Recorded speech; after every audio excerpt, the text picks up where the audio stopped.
Alors, comme je vous l'avais expliqué hier en ouverture du colloque, ou presque, les terres qui sont situées sur les îles de Rurutu et Rimatara n'ont pas fait l'objet d'une procédure de déclaration des terres comme ça a été le cas dans les autres îles. Du coup, sur ces îles-là, eh bien, il n'y a pas de titre de propriété privée. Alors, rapidement, ces deux îles ont été annexées en 1889. Non, c'était le protectorat en 1889, puis elles ont été annexées en 1900, et en 1945, le Code civil est applicable. Donc, entre 1900 et 1945, il ne s'est rien passé au niveau foncier, je précise, hein. Il y a eu des textes qui ont été étendus, notamment en matière économique, comptable. Mais en matière foncière, il n'y a absolument rien qui s'est passé sur les îles de Rurutu et Rimatara, et Rapa aussi d'ailleurs, qui est dans le même cas. Voilà. Donc, vous voyez que contrairement aux autres îles de la Polynésie, où cette période entre 1900 et 1945 a été l'ébullition en matière foncière, puisque ça a été la naissance des tomités et tout ce qu'on connaît aujourd'hui et les litiges qu'on est en train de régler aujourd'hui sont issus principalement de cette période, eh bien, à Rurutu et Rimatara, il ne s'est rien passé en matière foncière. Voilà. Donc, la seule chose qui s'est passée avec l'arrivée du Code civil, ce sont les opérations cadastrales. Donc, le service public qui a en charge la mise en œuvre du cadastre s'est déplacé sur ces îles pour délimiter les terres et attribuer à chaque terre une matrice cadastrale et donc un propriétaire. Donc, comme je vous ai expliqué hier, c'était une opération qui n'était pas facile en l'absence de titre de propriété, puisque aucune terre n'avait fait l'objet de revendication et donc que le service public n'avait pas connaissance du nom des terres ni de l'identité d'éventuels propriétaires. Donc, la mission du cadastre était bien différente de celle qu'elle assume habituellement, puisque habituellement, il y a tous les documents et puis le cadastre est chargé de placer et d'attribuer. Voilà.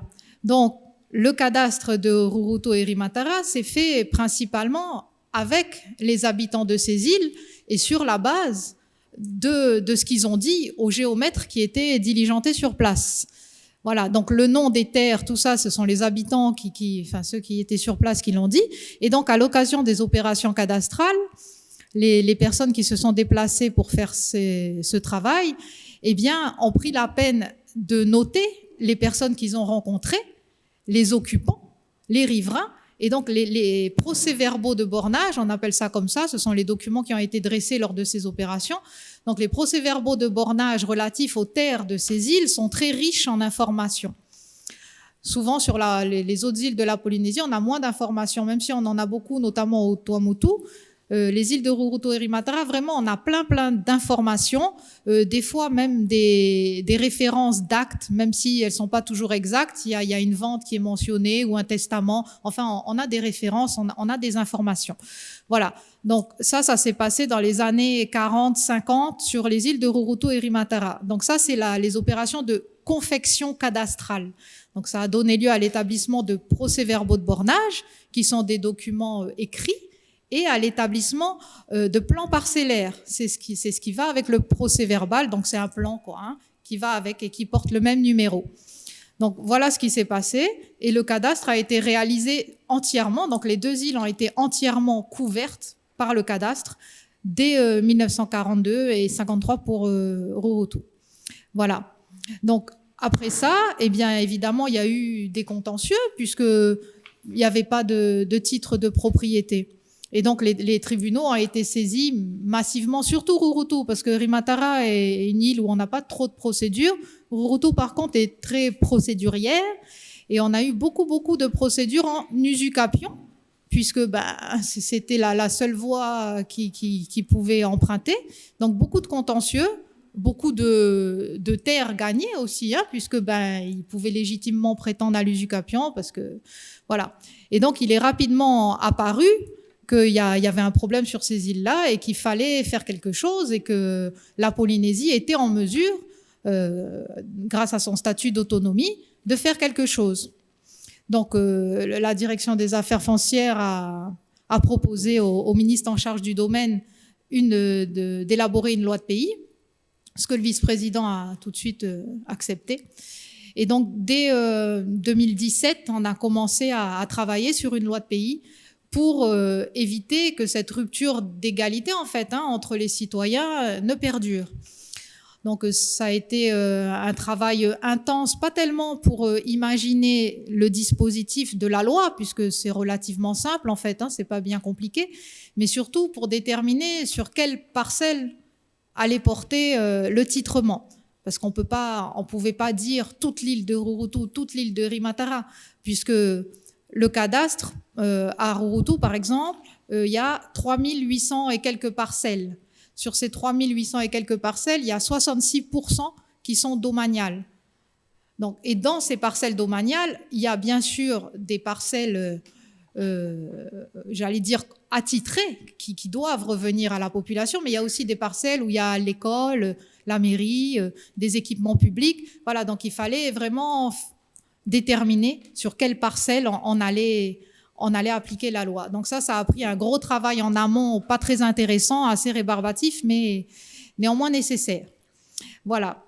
Donc, je vais vous parler un peu de l'orientation jurisprudentielle, parce que qui est très intéressante, qui a joué un rôle important. Donc, la première jurisprudence intéressante, parce que je vous ai dit, depuis 1945, on a beaucoup d'usucapions, mais c'est pas très intéressant. Les critères sont réunis, donc on donne l'usucapion et voilà. La première jurisprudence intéressante à Rurutu et Rimatara, elle date de 2008. Donc vous voyez, c'est pas très vieux. Donc c'est le tribunal de première instance qui a été saisi d'une demande originale cette fois-ci, qui était une demande de restitution. Donc on n'était plus dans l'usucapion classique, on était sur une restitution, quelque chose d'assez original, et qui portait évidemment sur un domaine immense. Voilà. Donc bien sûr, les personnes ont été déboutées, mais c'est la motivation du tribunal qui est très intéressante, parce que le tribunal a pour la première fois dit que les terres de Rurutu et Rimatara sont des biens sans maître. En l'absence de déclaration, il n'y a pas de titre de propriété, et donc il s'agit de biens sans maître. Le tribunal s'est basé sur l'article 713 du Code civil qui dit que dès lors qu'un bien est sans maître, il appartient à l'État. En Polynésie, on a l'article 47 du statut qui dit que les biens qui sont sans maître appartiennent à la Polynésie. Et ensuite, on a l'article 13 de la délibération 95-90 qui est relative au domaine privé du pays, qui dit que les biens qui relèvent du domaine du pays peuvent être des biens sans maître. Voilà, donc c'est ça les trois motivations. La boucle est bouclée.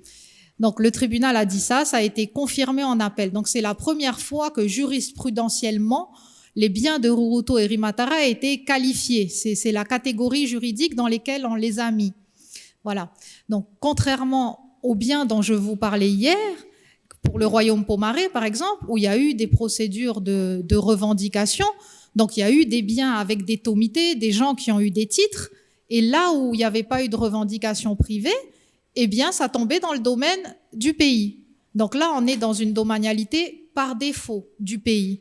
Alors qu'à Rurutu et Rimatara, c'est une domanialité qui est différente, puisqu'il s'agit de biens sans maître, selon la détermination jurisprudentielle. Voilà. Donc après, cette jurisprudence a été suivie, a bien sûr été étendue à Rimatara, qui est dans le même cas. Puis, en 2018, on a eu une autre jurisprudence très intéressante de la Cour d'appel.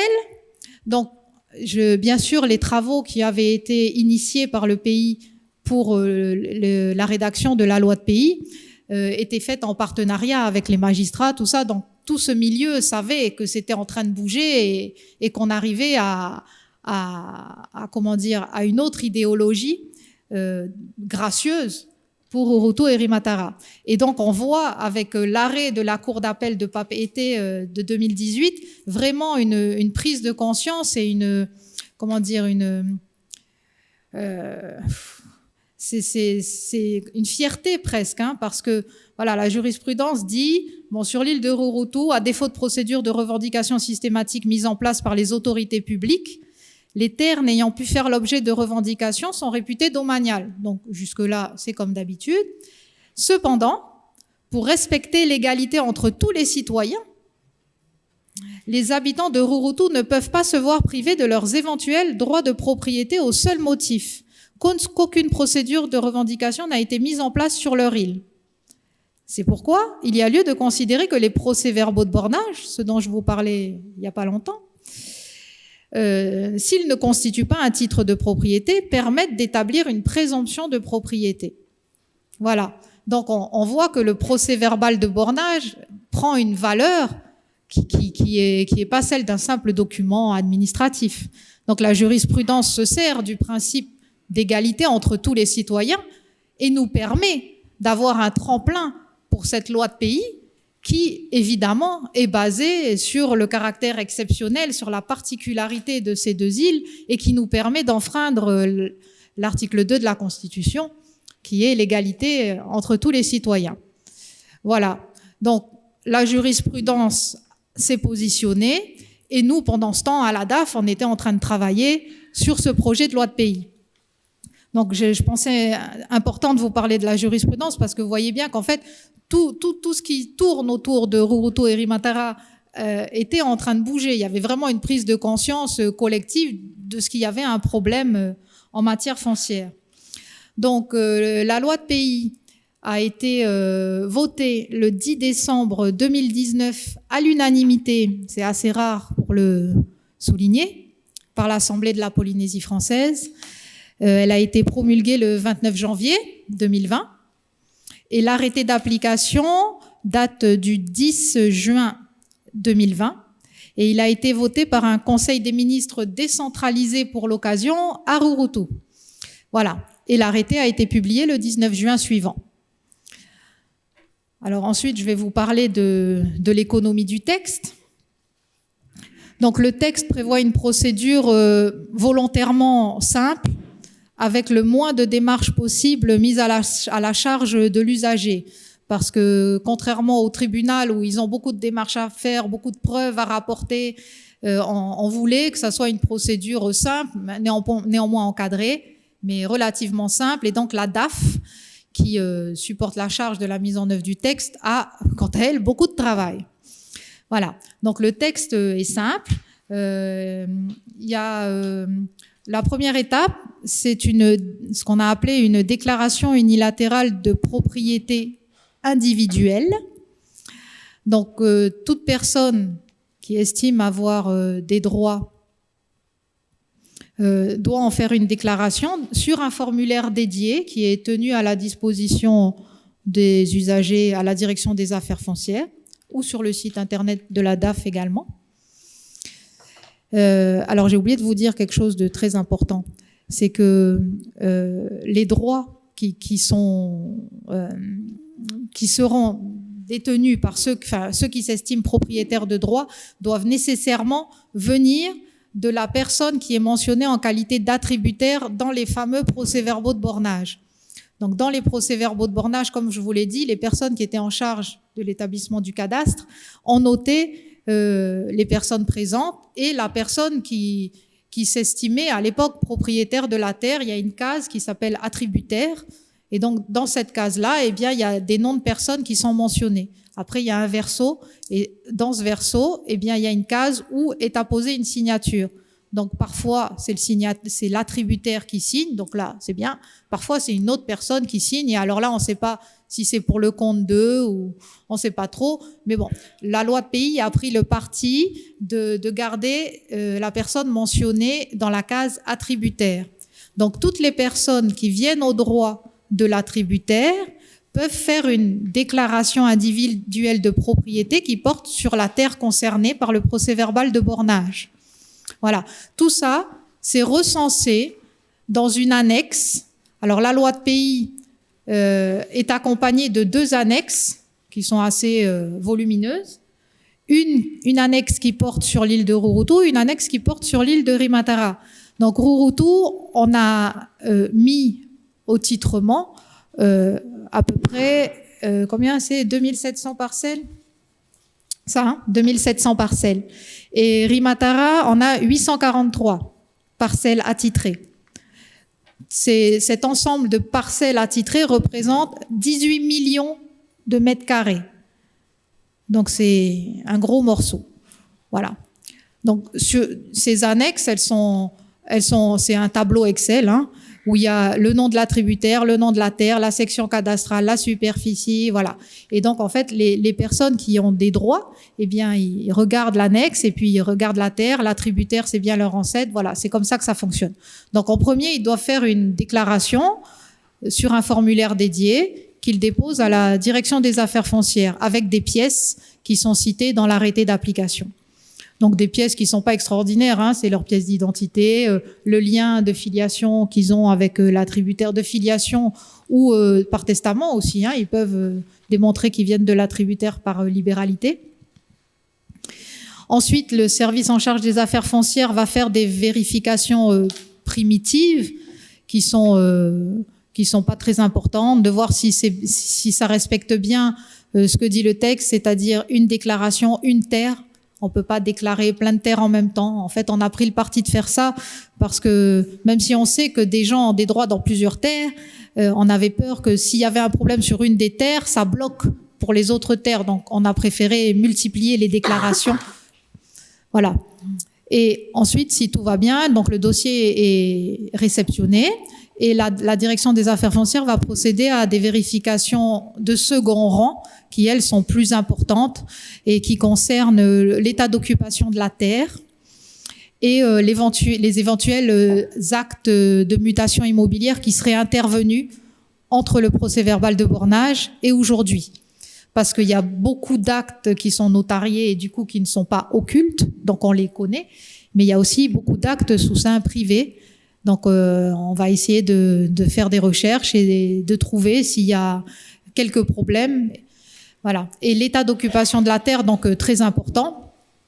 Donc si jamais, alors il y a des missions qui sont organisées régulièrement, donc ça c'est très chronophage pour la direction des affaires foncières.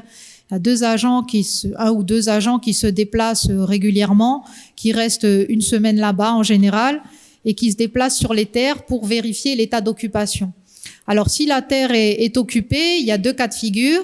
Soit la terre est occupée par une personne qui a un lien avec le déclarant et l'attributaire, auquel cas on considère qu'il y a une communauté d'intérêts et que ça s'oppose pas au titrement.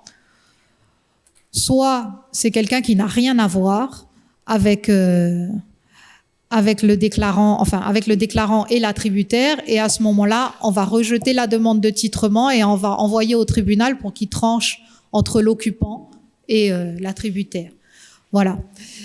Et à l'issue de ces vérifications, la direction des affaires foncières va rendre un avis, donc qui regroupe toutes les informations, toutes les vérifications, tout ce qui a été fait. Et le Conseil des ministres va être saisi sur la base de cet avis, qui est non conforme, bien sûr, puisque le Conseil des ministres fait ce qu'il veut. Donc, le Conseil des ministres peut autoriser le titrement ou peut rejeter le titrement. Voilà. Donc, évidemment, on peut pas. Le Conseil des ministres n'est pas une chambre d'enregistrement, donc on peut pas dire que le Conseil des ministres va systématiquement autoriser le titrement. Voilà. En pratique, donc cette loi est en vigueur depuis le 19 juin 2020, puisque sa entrée en vigueur a été décalée à la publication de l'arrêté portant mesures d'application, donc qui a été publié le 19 juin 2020. Et elle est donc évidemment temporaire, puisqu'elle est exceptionnelle, puisqu'elle crée une rupture d'égalité devant les charges publiques. Donc on est obligé de limiter l'application de la loi dans le temps. Donc elle est applicable pour 5 années à compter du 19 juin 2020. Voilà. Après, on pourra peut-être la proroger si toutes les terres ne sont pas titrées, mais en tout cas, pour l'instant, elle est applicable 5 années. Donc, pour l'instant, on a déjà publié au journal officiel 3 avis, un au mois de janvier et 2 au mois de juillet. Et ces avis portent au total sur 1200 parcelles. Donc, vous voyez, on a déjà une bonne partie des parcelles qui sont attitrées, qui sont déjà publiés au journal officiel. Donc, si tout va bien, s'il n'y a pas de contestation suite aux avis publiés au journal officiel, eh bien, on pourra dresser les premiers titres de propriété au premier semestre 2022. Ensuite, je vais vous parler d'un aspect qui est moins juridique, mais qui est très important, notamment pour l'économie du pays, eh bien, c'est l'aspect comptable de cette loi de pays. Parce que les terres, elles ont une valeur. C'est une valeur qui est virtuelle, mais elles ont une valeur. Donc, les terres qui sont proposées dans le titrement, dans le cadre de cette loi de pays, une valeur leur a été attribuée par l'article premier de l'arrêté du 10 juin 2020. Donc, cet article dit que toutes les terres qui sont dans l'annexe 1 et 2 de cette loi de pays ont une valeur de 1000 francs au mètre carré. Donc, on a mis une valeur qui est la même pour toutes parce qu'il était trop compliqué de déterminer celles qui sont en bord de mer, en montagne, machin. On n'allait pas s'en sortir.